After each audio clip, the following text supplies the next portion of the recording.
வேடசந்தூர் அருகே பள்ளத்தில் வேன் கவிழ்ந்து அதிர்ஷ்டவசமாக ஓட்டுநர் உயிர் தப்பினார்.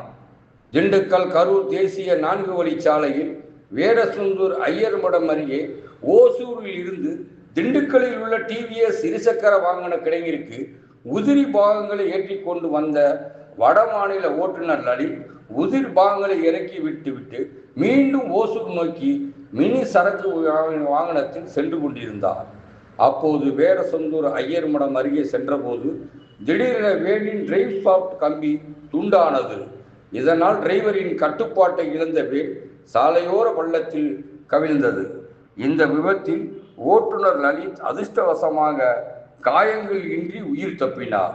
தகவல் அறிந்த வேடசந்தூர் போலீசார் சம்பவ இடத்திற்கு விரைந்து வந்து விபத்துக்குள்ளான வாகனத்தை மீட்டனர். மேலும் இது குறித்து போலீசார் வழக்கு பதிவு செய்து விசாரணை மேற்கொண்டு வருகின்றனர். இந்த விபத்தால் அந்த பகுதியில் சிறிது நேரம் போக்குவரத்து பாதிப்பு ஏற்பட்டது.